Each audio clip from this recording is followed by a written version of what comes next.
Victory Studios in downtown Little Rock. This is Capitol View with your host, Jesse Tenor. Good Sunday morning to you and welcome into Capitol View. I'm Jesse Tenor. The historic North Korea summit is history, and now we're left to see what happens next. We'll discuss international diplomacy and potential trade wars, which could both have big effects right here in Arkansas. Plus, lawmakers look at making changes to the way Arkansas treats nonviolent drug offenders. You'll hear from one senator who's pushing for reform. But we begin with the ethics issues swirling around the Capitol. State Senate leaders have rolled out their proposed changes in the wake of multiple bribery and corruption scandals. Joining me in studio to discuss their ideas and the scandals that forced the issue is Max Brantley from the Arkansas Times. Max, welcome. Thanks.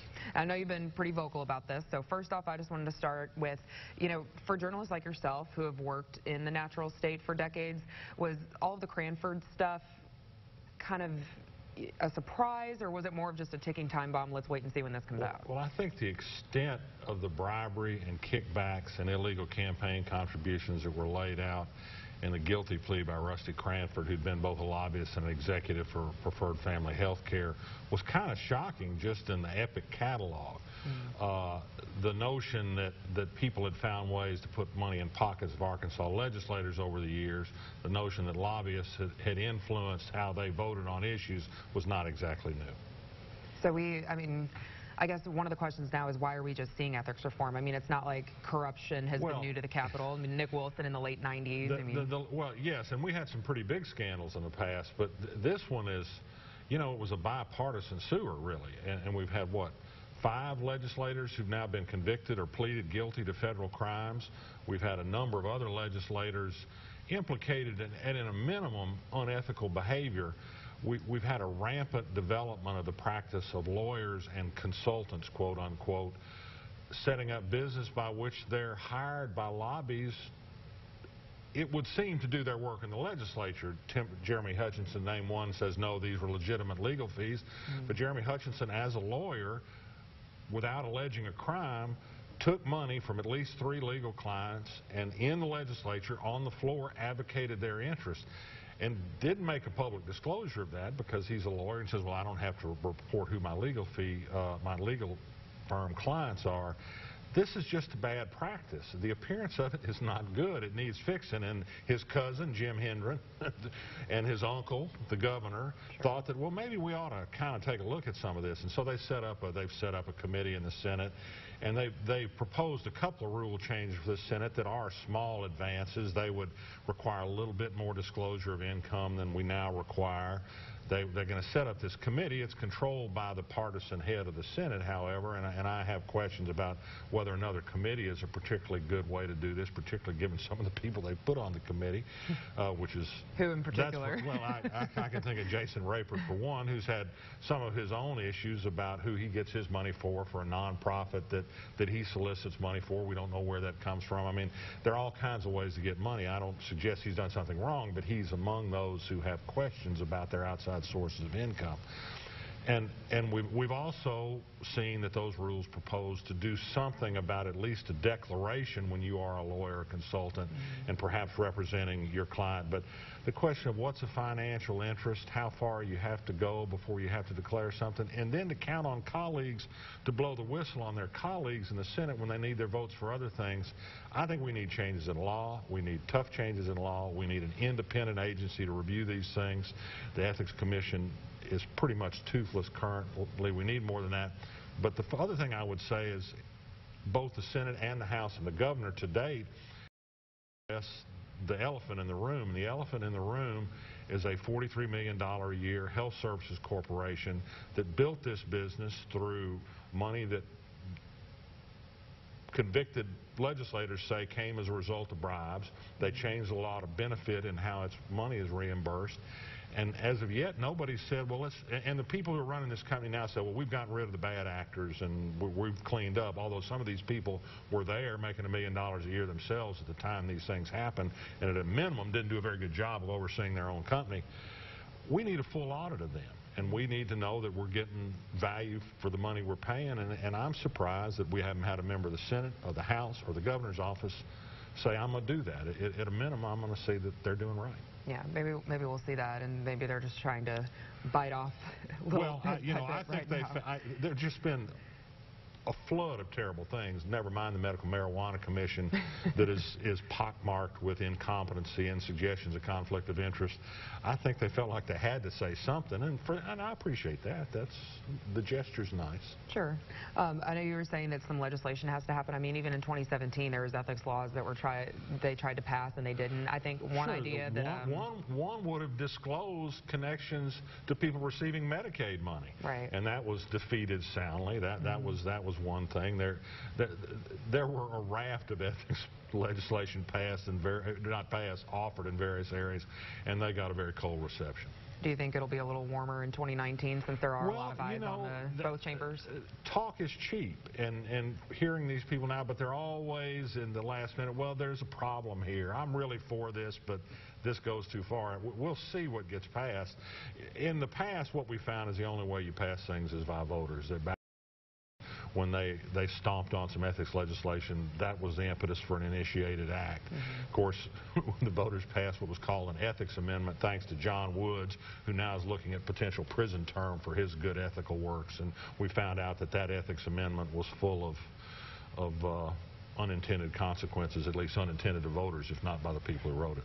We had Democrat Senator Will Bond, though, throw out an idea and say that one of the things being discussed is stripping I guess, state retirement benefits from a lawmaker if he or she is, convicted. That would be a punishment. Could be interesting. And currently, I think the maximum penalty for an ethics violation in Arkansas is a Class A misdemeanor, which is a year in jail and a $1,000 fine. As a practical matter, a few $100s is all anybody's ever really paid for an ethics violation, unless there was a criminal charge that happened to spur it.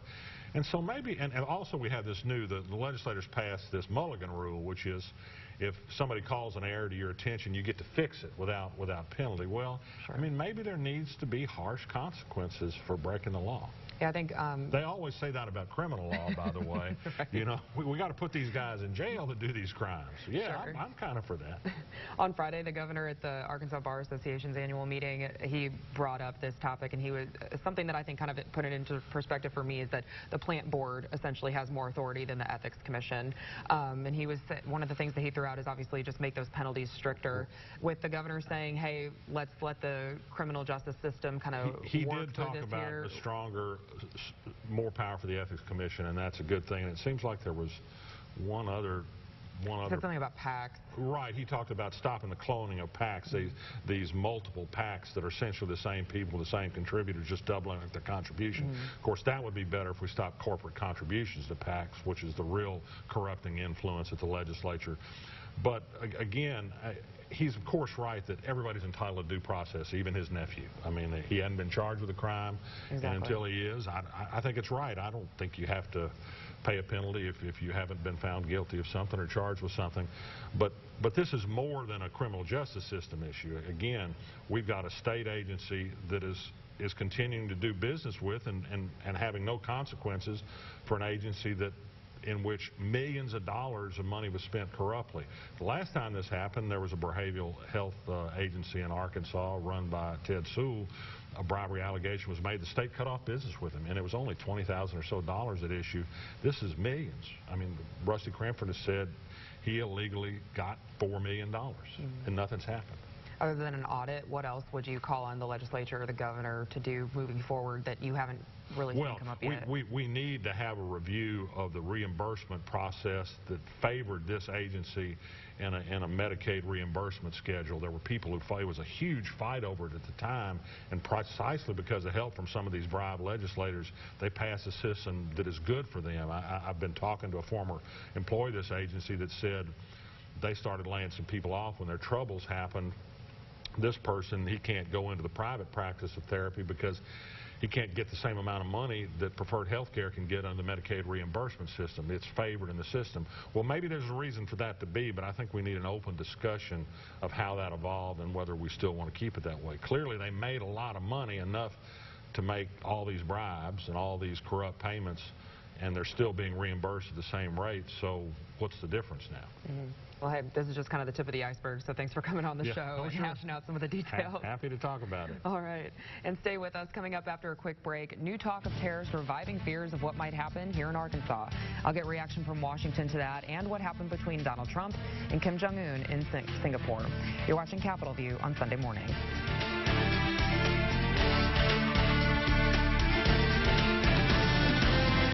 Enjoy star-spangled savings during Clio's biggest 4th of July sale ever.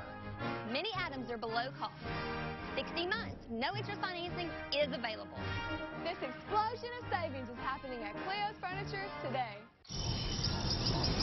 Few others on Earth can rival the strength of an ant relative to its size. Until now, the new 2018 GMC Terrain has arrived. Terrain, the powerful compact SUV from GMC. Get over $2,700 total value on a 2018 GMC Terrain Denali when you finance through GM Financial. And current non-GM owners, use your additional purchase cash to get over $5,200 total value. Congressman Hill opened his campaign by attacking me, knowing full well that I've said from day one that I won't vote for Nancy Pelosi. We're better than that. The truth is, I'm the only candidate in this race who's worked with both parties to protect healthcare, strengthen education, and empower entrepreneurs. I'll do the same in Congress because my priority is our families and our future, not the politics of the past. I'm Clark Tucker, and I approve this message. You're willing to identify corruption within the NYPD? I am. I gotta make the crew whole again. I'm not starting a war with the secret police. Obstruction, racketeering, I need a little favor. and murder. Involving active duty police officers, including yourself? Correct. Do you consider yourself more of a police officer or a criminal? Depends on the day. Shades of Blue, the explosive final season, premieres tonight on NBC. It's Clio's biggest 4th of July sale ever. It's your chance to save up to 70%. Most items are in stock and ready for same-day pickup or next-day delivery. Celebrate the 4th of July at Clio's Furniture today. You're watching Capitol View, Sunday morning talk focused on the political scene in Arkansas. Welcome back to Capitol View. We've gotten a good view at the Trump administration's foreign policy in just the last few days. We just saw the historic summit with North Korean dictator Kim Jong-un and an eventful G7 summit in Canada. Both events could have wide-reaching effects right here in Arkansas. Joining us from Washington is Capitol View's Drew Petrimo. Drew, welcome back. Hey, thanks for having me, Jesse. All right, Drew, so a lot to cover. Let's first talk about the Singapore summit. So we have the president saying that North Korea is no longer a nuclear threat, while just about everyone else is pretty much expressing some cautious optimism, maybe to say the best. Here's what Senator Tom Cotton told you this week. The Singapore summit is a historic moment. You know, it's never something that we should celebrate when we have an American president sitting down with a dictator like Kim Jong-un, but American presidents have to do that. They've done it for decades to protect America's national security. So after a lot of threats and insults, are you hearing from members of Congress that this summit does make our country safer? Well, I think both members of both parties here in Washington feel a little bit more comfortable that we've stepped back from the Little Rocket Man fire and fury days with the rhetoric swinging back and forth between the two leaders. But you do have some criticism from Democrats who have said that the president didn't do enough to bring up human rights during his meetings with Kim Jong-un. You also have some criticism that the president may have given away too much, just agreeing to that meeting, offering to end some joint military exercises scheduled for next year with the South Koreans. There's been some pushback from Democrats on that. Republicans have largely downplayed any agreements that some perceive the president to have given, saying that there is going to be about 10 months between the next major military exercises, and between now and then there's plenty of time to see if North Korea is actually going to follow through with any of these commitments, and then they could, judge if there's been enough progress made to actually go forward with any concrete concessions to the North Korean regime. Like you said, there was a lot of criticism in the way the summit was handled, with President Trump, of course, had glowing things to say about Kim Jong-un and kind of glossed over, like you said, his terrible record on human rights and mistreating his own people. He also announced, though, that the U.S. is pulling out of joint military exercises with South Korea. So, is there a concern that the president did concede too much? Is that like an overall, view here, and then getting little in return from that? Well, what you're hearing from Republicans is they keep making this point that, you know, the 20, 30, 40, 50 years of policy toward North Korea hasn't worked, and if President Trump wants to, try something different, they're willing to let him be the deal maker that they say the American people elected president, and try something different.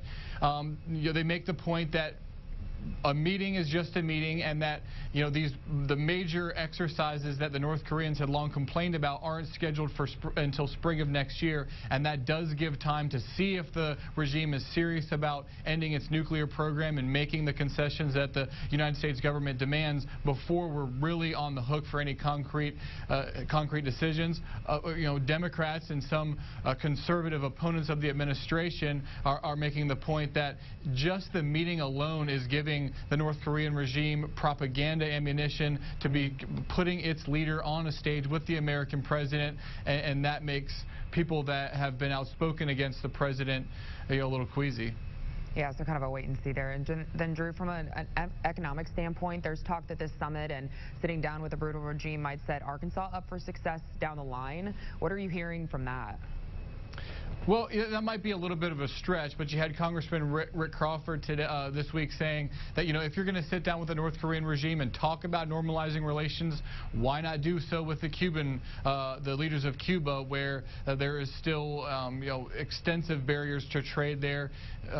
Southern lawmakers, especially in rice states like Arkansas, see that market as a potential boon to agriculture interests in their states, and people like Representative Crawford have been long pushing for normalization of trade. But, that is a extremely sticky political issue here in Washington. You have Republicans like Marco Rubio who are vehemently opposed to normalizing any relations, and President Trump, as opposed to President Obama, has leaned more toward that position, making it, since his election, seemingly more difficult to get the kind of reforms that Representative Crawford and others are advocating for. And then before the Singapore summit, President Trump was, of course, in Canada for the G7, which he left on pretty uneasy terms with some of our oldest allies. It ended with Canada's Prime Minister saying he's ready to retaliate if the U.S. does move forward with tariffs. We recently heard from the World Trade Center about how important NAFTA partners are to our state here in Arkansas. What's the reaction been on the Hill to the contentious way that President Trump dealt with the U.S. allies? Well, this is another thing. It depends on who you talk to. Republicans, especially from Arkansas, are getting an earful from agriculture interests that are worried that his trade policies will end up, and are right now, hurting their hurting their interests. What you have from Arkansas lawmakers, and really most Republicans in general, is he was elected to be a deal maker. They're going to trust him to be a good deal maker. They think he's smarter than getting us in a trade war that would ultimately have devastating consequences for the economy. So the majority of rank and file Republicans are giving him leeway to kind of make a deal and be a tough deal maker. I talked to Senator Cotton about that this week, and he said that the president does have a point that some of these trade deals, even with our allies, aren't necessarily as fair as they could be, and the president has a right to bring them up. Meanwhile, you have Democrats that are being extremely tough on the president, saying that this is not even conservative policy. This is not a way American president should act toward our allies, and that criticism is also echoed in some conservative corners. You have like Senator Jeff Flake from Arizona, albeit someone who's retiring, who's been extremely critical of the president on that front as well. And then on Friday, the administration announced it is going to move ahead with tariffs on $50 billion worth of Chinese products. And then the Chinese government, of course, said that it's moving ahead with retaliatory measures. Earlier this year, the University of Arkansas estimated that a 25% tariff on U.S. agricultural products could cost Arkansas more than $380 million. So politically speaking, we've seen people like GOP Senator Bob Corker move to try to counter the president on this, while other Republicans have said, hey, not so fast, let's pump the brakes. So where do Arkansans congressmen stand on this specifically, and do you think it'll come up in the campaign as we get closer to November? Well, the Corker bill is interesting here, and that's a little bit different than these most recent announcement of Chinese tariffs. This has to do with invoking a section of code that allows the president to impose trade limitations based on national security concerns. Actually spoke with Senator Cotton about that this week, and he made the point that it's not that the president is saying that our allies like Canada and the European Union are themselves a threat to our security, but the lack of American production of things like steel and aluminum eventually could lead to a national security concern. Senator Cotton told me that he was willing to look at the language that the bill that Senator Corker is advocating and make a determination then. But again, he does see where the president is coming from in his criticisms of the G7 and other allies, that he doesn't think their markets are as open as they should be. He makes the comment that the president has his own unique style of kind of voicing those concerns, but I do think there is some genuine concern from lawmakers of our different trade deals, even with allies. All right, well, Drew, thanks as usual for breaking down the latest from Washington. We appreciate it. Thanks for having me. And when we come back, lawmakers look ahead to 2019 with the idea of changing the way Arkansas treats nonviolent drug offenders. We'll show you one senator's idea and why those recovering from addiction say it's badly needed here. You're watching Capitol View on Sunday morning.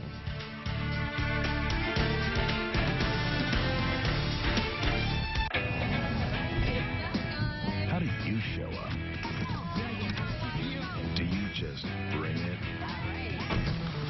Or do you bring it all? Lucas, we gotta go. Third row, like a pro. Get over $3,100 total value on Acadia when you finance through GM Financial. And current GMC owners, use your additional purchase cash to get over $6,100 total value. See your Arkansas Select GMC dealer. Okay, so the new 2018 Ford F-150 has Bliss with trailer coverage. Not only does it watch your F-150's blind spots, it's got your trailer covered too. One less thing to spoil the weekend. No, it can't make the fish bite, but maybe they'll work on that. This is the new 2018 Ford F-150. It doesn't just raise the bar, pal. It is the bar. Now get $10,783 in total savings plus $750 bonus cash on F-150. Only at your local Ford dealer.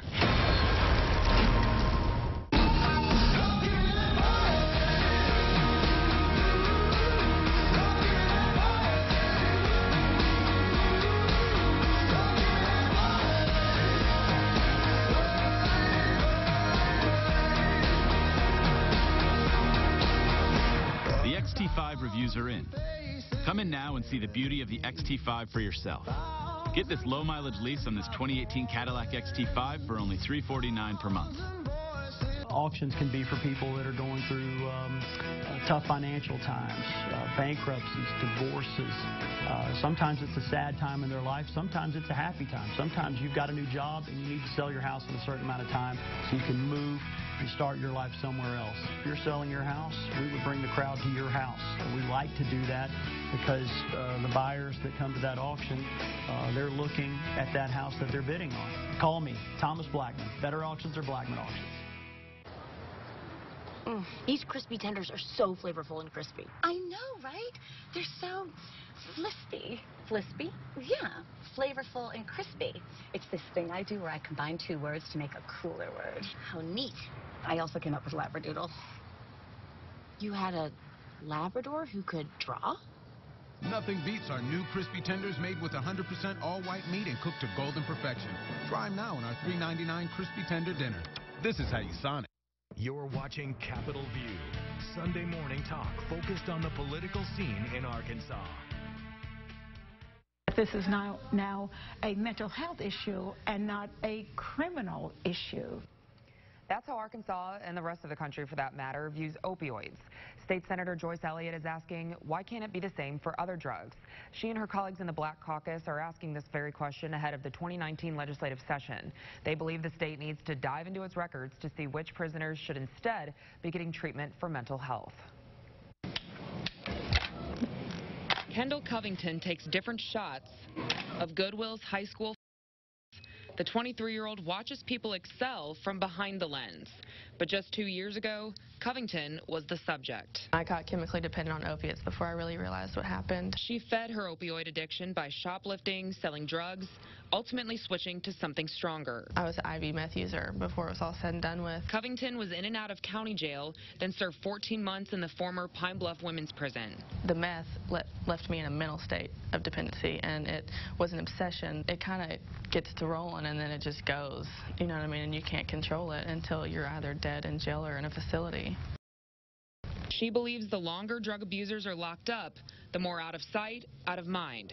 But Covington says rehab has to happen while behind bars, and it has to start with mental health. If you don't have the money, if you don't have health insurance, you don't get help. You get locked up.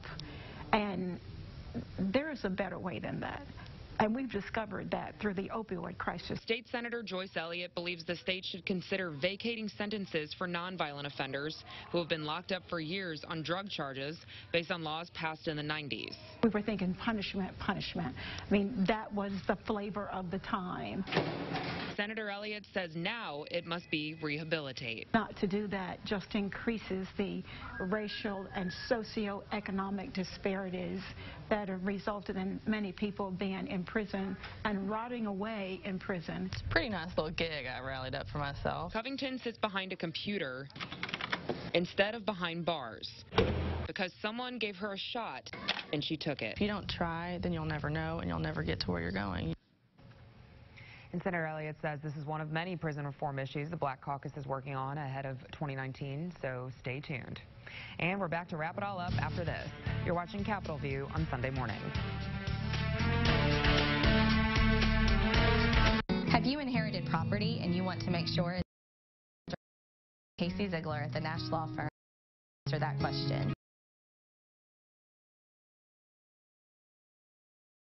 Law Firm today. Few others on Earth can rival the strength of an ant relative to its size. Until now. The new 2018 GMC Terrain has arrived. Terrain, the powerful compact SUV from GMC. Get over $2,700 total value on a 2018 GMC Terrain Denali when you finance through GM Financial. And current non-GM owners, use your additional purchase cash to get over $5,200 total value.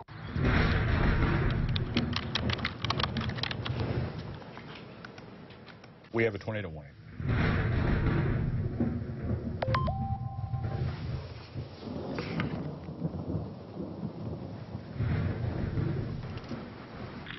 Stand by. 3, 2, 1. We are interrupting programming for a new tornado warning that has just been issued for parts of central Arkansas. National Weather Service radar indicated a possible tornado, and storm spotters.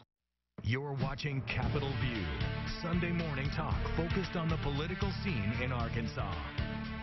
And that does it for today's show. We, of course, want to know all of your thoughts on the issues we discussed during Capitol View, among the many others affecting our state.